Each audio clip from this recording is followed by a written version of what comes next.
Hello friends, welcome to finance patronize. आज हम एक बहुत इंपॉर्टेंट टॉपिक पर डिस्कशन करेंगे जो है इन्फ्लेशन। इन्फ्लेशन क्या होता है और इन्फ्लेशन एज एन इंडिविजुअल हमारे लिए क्यों इंपॉर्टेंट होता है, ये हम इस वीडियो में देखेंगे। इन्फ्लेशन को अगर सिंपली समझा जाए तो इन्फ्लेशन मतलब महंगाई की, और इन्फ्लेशन इसीलिए इंपॉर्टेंट होता है कि अगर इन्फ्लेशन बढ़ गया मतलब अगर महंगाई बहुत ज्यादा बढ़ गई तो आप चाहे अमीर हो गरीब हो, आप पर इसका इम्पैक्ट जरूर पड़ता है, क्योंकि इससे आपकी जो कॉस्ट ऑफ लिविंग है वो बढ़ जाती है।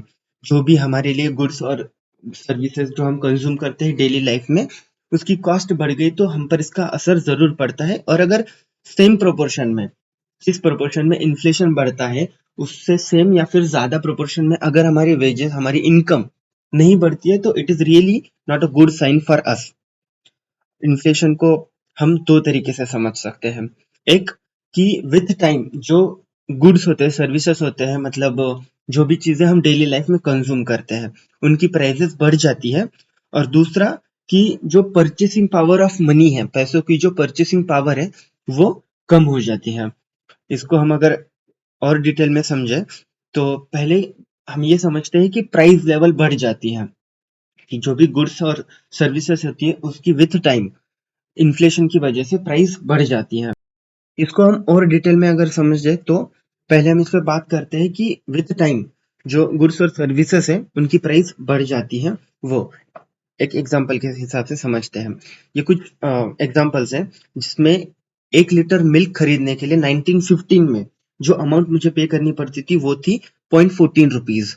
वही 1 लीटर पेट्रोल खरीदने के लिए 0.34 रुपीज। 10 ग्राम गोल्ड खरीदने के लिए मुझे 100 रुपीज पे करने पड़ते थे। वही अगर हम 2023 की बात करें तो 1 लीटर मिल्क अराउंड ₹70 पे करने पड़ते हैं, और पेट्रोल के लिए 110 रुपीज। वही 10 ग्राम गोल्ड खरीदने के लिए 55,812 रुपीज पे करने पड़ते हैं। ये जो अमाउंट है ये गूगल से लिए हुए, ये वैरी कर सकती है। ऐसा नहीं है कि ये एक्यूरेट अमाउंट हो, ये अलग भी हो सकती है, बट मैंने एग्जाम्पल के लिए लिया है कि अप्रोक्सीमेटली यही अमाउंट है, मतलब आसपास इतना ही अमाउंट थे जो हम पे करने पड़ते हैं।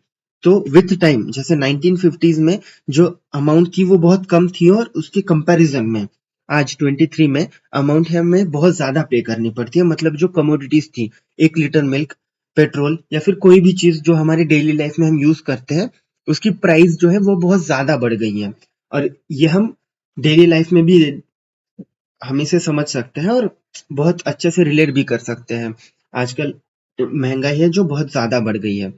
और दूसरी चीज वो है कि हम जो परचेसिंग पावर है पैसों की वो कम हो जाती है। मतलब एक तो हम जो इन्फ्लेशन है दो तरीके से हम इसे समझ सकते हैं। एक की जो कमोडिटीज है उसकी जो वैल्यू है, वो अमाउंट है वो बढ़ जाती है। और दूसरी जो परचेसिंग पावर है पैसों की, मतलब आज के जो 100 रुपीज है और एक साल बाद के जो 100 रुपीज है उसकी वैल्यू अलग अलग होती है। मतलब जो चीज मुझे आज 100 रुपीज में मिल सकती है, हो सकता है कि एक साल बाद वो चीज मुझे 100 रुपीज में नहीं मिलेगी। मतलब जो मेरे 100 रुपीज है उसकी जो परचेसिंग पावर है वो कम हो गई है। जैसे हम एक एग्जाम्पल के हिसाब से भी समझते हैं कि 1916 में जो चीजें मुझे खरीदने के लिए 1,000 रुपए पे करने पड़ते थे, अगर वही चीजें मुझे आज खरीदनी हो 2023 में, तो मुझे अप्रोक्स 83,276 रुपीज पे करने पड़ेंगे।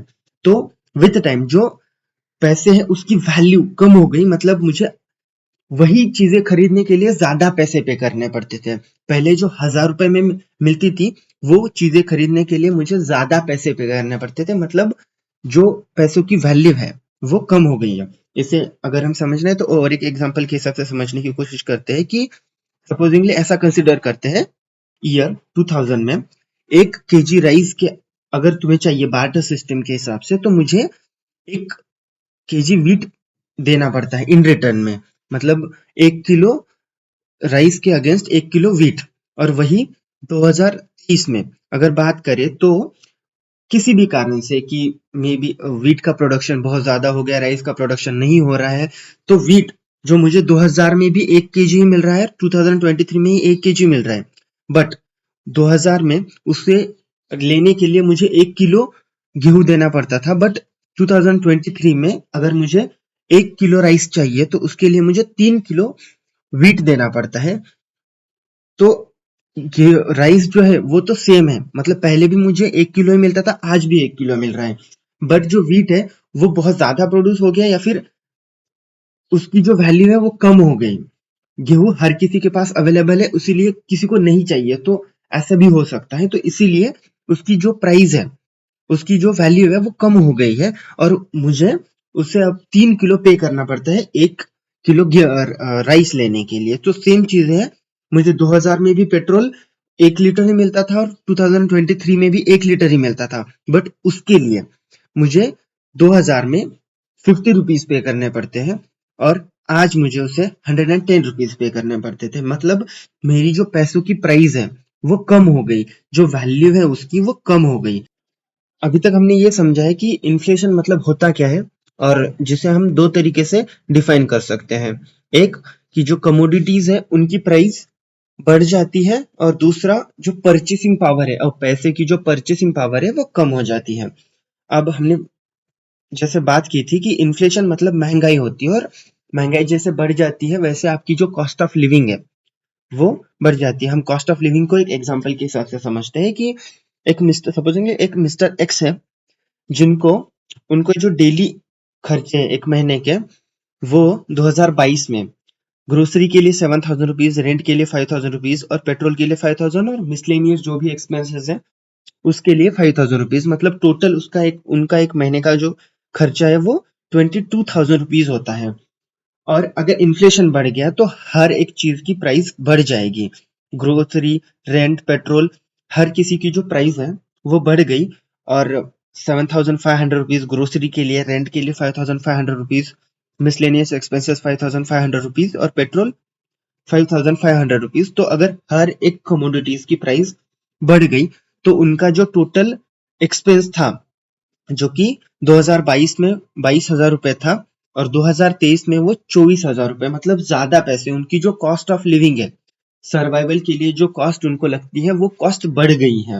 और एज एन इंडिविजुअल हम पे इसका असर जरूर पड़ता है, कि अगर हमारे वेजेस बढ़ गए, अगर ये 25,000 रुपीज ही अर्न करते हैं, तो इनको अगर 2024 में यही अमाउंट बहुत ज्यादा बढ़ गई तो फिर पैसे कम भी पड़ सकते हैं। तो ऐसे हम पर इसका इम्पैक्ट पड़ता है। और दूसरे, जो भी हमारी इन्वेस्टमेंट्स हम करते हैं, तो अगर इन्फ्लेशन मतलब सपोजिंगली अगर इंडिया में अप्रोक्सीमेटली 5-6 के अराउंड इन्फ्लेशन होता है, तो अगर इन्वेस्टमेंट करते हैं, वो हमें ये कंसिडर करके करनी चाहिए कि हमेशा उसका जो रिटर्न है वो इन्फ्लेशन से तो कंसिडरिंगली ज्यादा ही आना चाहिए, कि 6% से 7% से ज्यादा ही आना चाहिए। ऐसे हम इसका हम पर इम्पैक्ट समझ सकते हैं।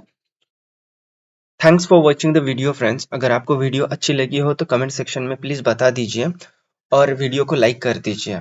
मैं इन्फ्लेशन के टॉपिक पर और वीडियो बनाना चाहता हूँ, जैसे कि इन्फ्लेशन इंडिया में कैसे कैलकुलेट किया जाता है, इन्फ्लेशन क्यों बढ़ता है, और गवर्नमेंट इसको कंट्रोल करने के लिए कैसे पॉलिसीज लाती है। इसीलिए हमारे साथ बने रहने के लिए चैनल को सब्सक्राइब कर दीजिए, और हमारे जो सोशल मीडिया हैंडल्स हैं उनको फॉलो कर लीजिए, आपको लिंक डिस्क्रिप्शन में मिल जाएगा। Thank you very much.